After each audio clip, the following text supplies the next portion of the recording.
Good morning. Welcome back into my kitchen, Cooking with Carol Diane. If you're new to my channel, I'm so glad that you clicked on me to watch what I cook in my kitchen. You just never know what it's going to be.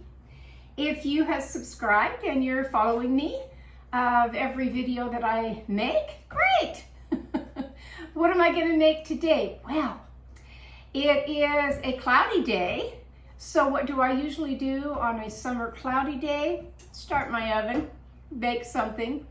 I wanted a goodie and I haven't done this because I went back through my videos and I thought, why haven't I made these? I have no idea. Long time recipe, good recipe, homemade brownies. Simple to make. Now anybody can go and buy a cake mix off the shelf in the grocery store. You can do the same thing with a brownie mix. What do you do with it? Add some oil, a little bit of water, and a couple eggs. And they come out not tasting like homemade, really. They are such a greasy texture because of that vegetable oil. So I'm going to show you my recipe on how to make homemade brownies. First thing that you need to do is take a cup of butter. So that's 2 sticks of butter. And you need to melt these. So what do you do to get them melted and ready to go? Put them in a little dish, put them in your microwave. Now, I've already made these brownies. I made some yesterday. Husband took the whole pan to work. So I had to start all over and make some more. So I just cut mine up like this. The whole cube, put it in a little dish for the microwave. You can, if you don't have a microwave, you can put it in a little saucepan, put it on your stove, and on about medium heat. Don't scorch it, don't burn it, but get it soft that way. Because believe it or not, there are some people that don't have a microwave. All right, what do you do from that? I've got a towel, so I'll get a napkin here to wipe that off. Take either paper towels or take what I show you on my website, cookingwithcaroldiane.com. Under the gadgets, you just hit the little gadgets link, and these silicone little lid covers are fantastic. Why? Because you put it on there, put it in the microwave, and it doesn't explode and splatter all over your microwave. I've just found them to be so useful. So let me stick this in the microwave and I'll be right back.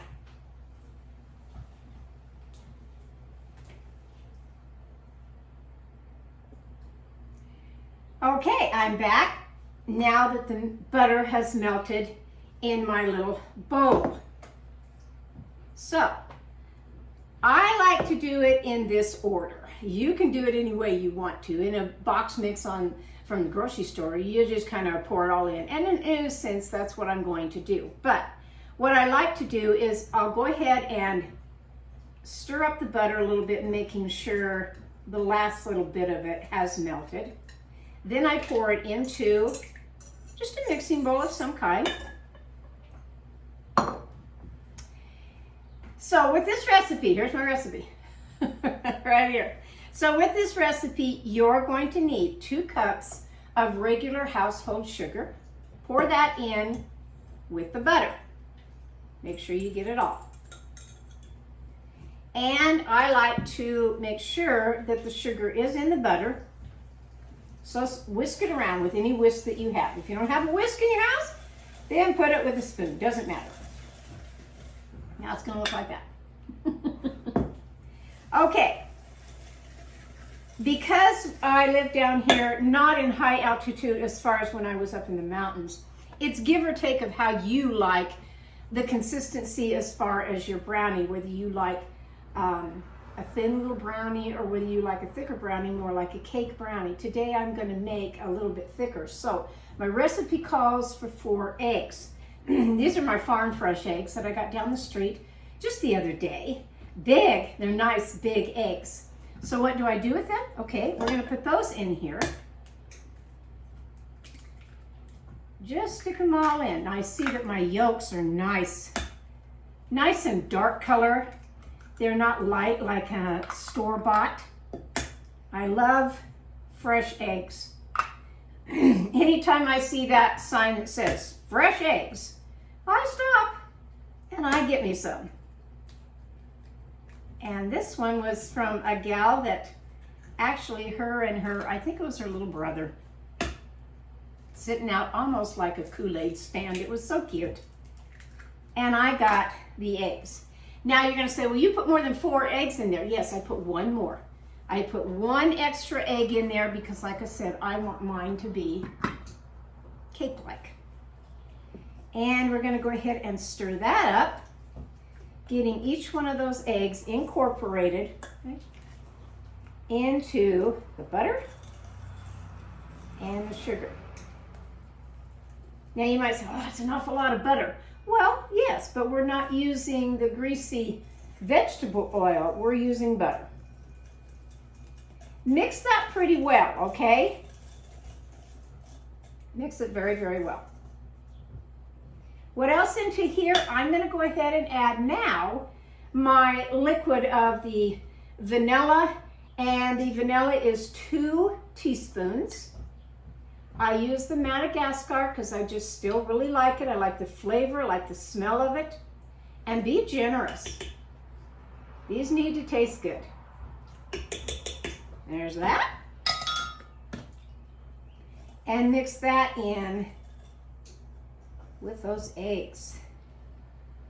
And it's really nice. Okay, so for the dry ingredients, you're going to take a cup of flour, just all-purpose flour. Into the flour, you're going to take a 1/2 of a teaspoon, 1/2 of salt, and a 1/2 a teaspoon, make sure it's a 1/2, yep, 1/2 a teaspoon of baking powder. That's going to make them rise. Okay, get that done, out of the way. I like to kind of just stir it around to incorporate that salt down in the flour. Okay, now we're going to put that into this mixture. Right there. And then we're going to take 2/3 of a cup Hershey's cocoa powder right here. Get the good brand, not an off brand. Take that now and put in here. Try to do this without getting it all over. Famous last words, huh? I know. That's the cocoa powder you want. Now you want to blend this all up until it looks like a cake mix batter. Because that's what it is, you know, as far as when you get it in a box from the store. But again, it's really not that many more ingredients. And you've got something that tastes really, really good. I try really hard not to buy the cake mixes at the store unless I'm jazzing them up for something. Or like this, a good brownie mix. Boy, the best one I ever tasted. Had to go to some potluck dinner years ago. Kids were in school. Can't remember what it was all about. It was a school function. And everybody brought something. And this one gal, I knew her, but I didn't know her well enough. But I knew her, and she brought a whole sheet pan full of homemade brownies. Yes, they were frosted, and I will be frosting mine. Best brownies I had ever eaten. I really, really wish I would have gotten that recipe years ago. All right, I'm going to take it off from being on the whisk. And now I'm just going to use my rubber spatula.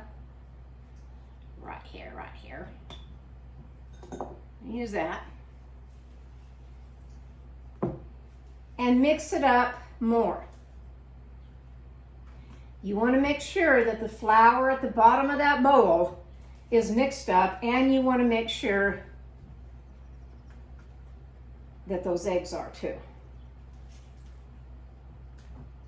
I see a little bit more of the batter dry mix that I got to get incorporated in there. And mix it up.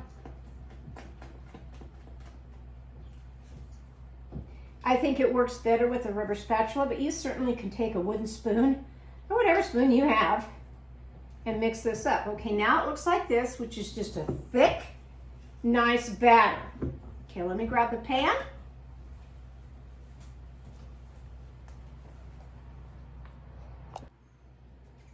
Okay, so yesterday when I made the brownies, I put the batter in a 7x11 pan.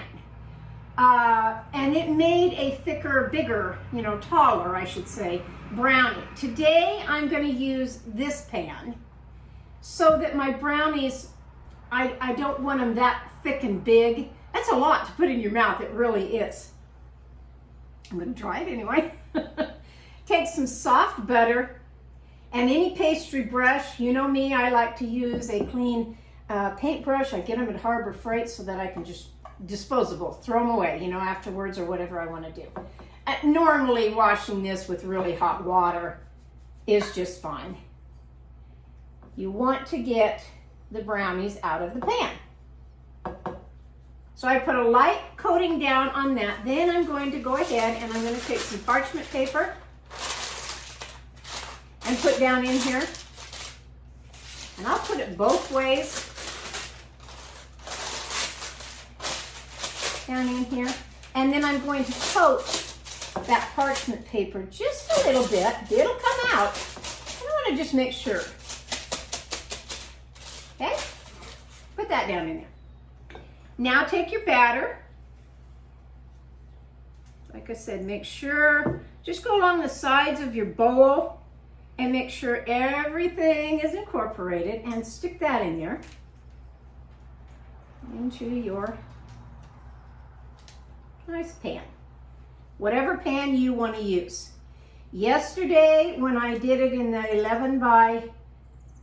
11x7 pan, it took almost 50 minutes to cook the brownies. I'm anxious to see today how long it's going to take in this particular pan. So this is kind of a trial thing on this particular pan. Set your oven for 350 degrees. Put the brownies in there. I can tell you right now that this smells wonderful. The Hershey's cocoa smells great. I'm gonna like this. Okay, I'm gonna pop that in my oven and then I'll be back just as soon as those are done.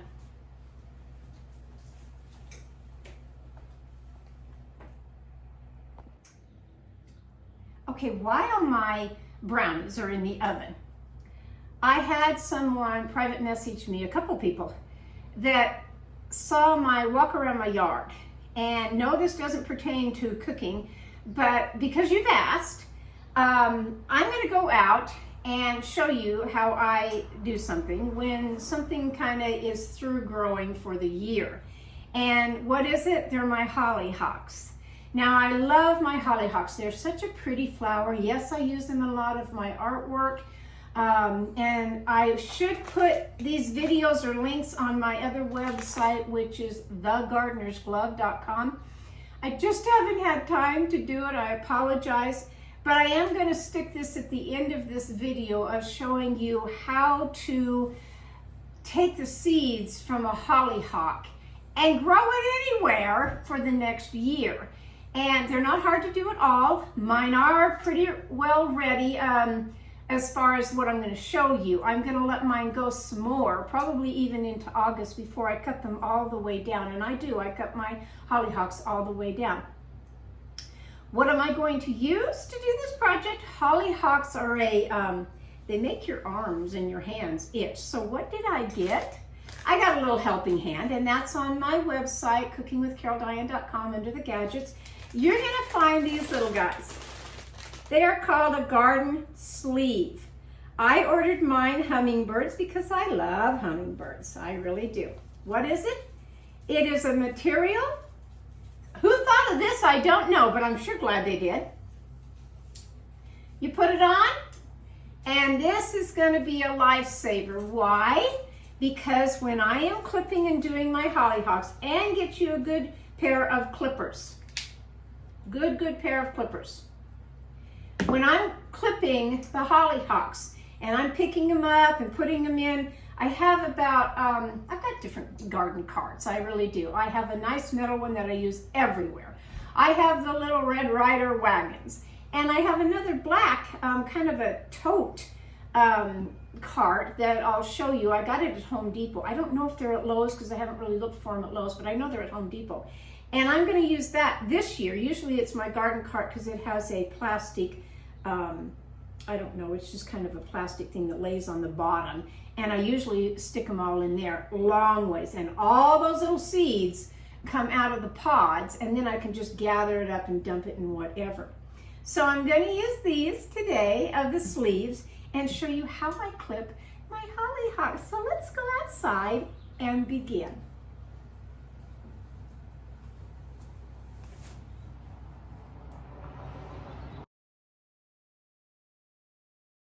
Okay, so here are all the hollyhocks right here, all across. There are a couple of them that are still growing. Here they are down here. Okay. Pretty little flowers. Right here, there's a little yellow one right there. Again, I took my fishing line to make them stand up because see what they do? They kind of just fall with the weight. Now, some of these are not ready yet. Why aren't they ready? Because they're still green. See right there, they're still green in color. They're not ready. These are not ready. Which are the ones that are ready? The ones that pop open just like this, that you can see that seed. My garden cart is this one right here that I use. And I will clip these clear down to the bottom. I'll leave probably a good maybe foot, and that's about it. And I will take the whole stem of that whole entire flower. I'll put it in the bucket, and then I'll just start coming along, clip, clip, clip, clip, clip, with all these little pods off. Now, if you want to save these, and maybe that you want to say, I only want the pink flower right here, then take a picture of your hollyhocks, print it out, and then you can see exactly where that particular pink color is. For me, I like a variety, so I don't care. It's all mixed for me. And that's how easy it is to take these seeds right here. I put one down in here, right here. So that right here. And once you pop them open, like so, look at all those seeds. And that you can plant anywhere. Hollyhocks are really almost like a weed. They will grow in the strangest of places, and they don't need a whole lot of water. They really don't. I have seen these things in just gravel growing up a storm. So that is kind of what I will be doing. In the next few weeks, I'll be gathering these in August, when I know for sure that the hollyhocks are, that's it. That's all they're going to do. As far as the flowers, they've all dried up. These are getting there on these, but not quite. There's one right there that is ready that I can get the seed from, all the seeds. When they're ready in August, then I'll show you how many seeds that I have from these, because it's quite a few that I can plant anywhere.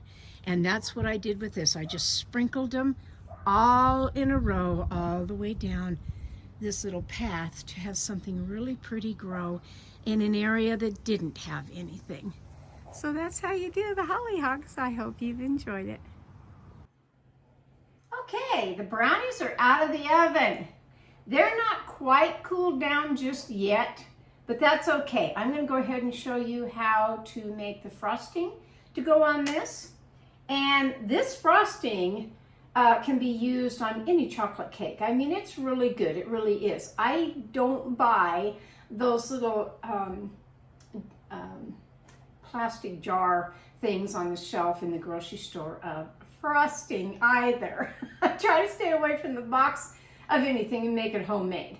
but somehow those frostings are so sickening sweet to me and kind of a greasy because they have shortening in them.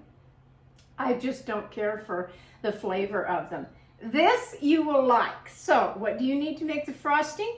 You're going to need the same thing of the Hershey's Cocoa. You're going to need 1/4 cup of that. Put that in any kind of little mixing bowl. Then you're going to need, look at my recipe here, 1 3/4 cup of powdered sugar. Put that in a bowl. I used a smaller bowl because it's not going to make the batter like what you had in a bigger bowl. Just any kind of a little mixing bowl.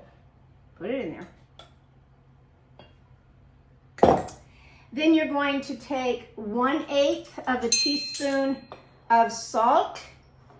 If you're using salted butter, then just omit the salt. If you don't want that much salt. That in there.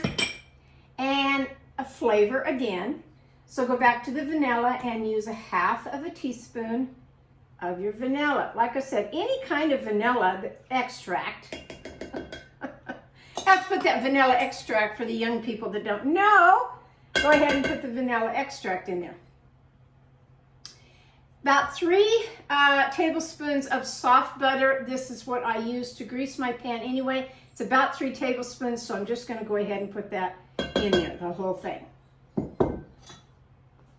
Then you're going to need 3 tablespoons of milk. I went ahead and just put mine in here, measured it out. So stick that in there. Take your whisk and whisk that up. Because your butter is soft, it will whisk real nice. Don't use melted butter. You just want the soft butter. And get it where it's nice frosting consistency.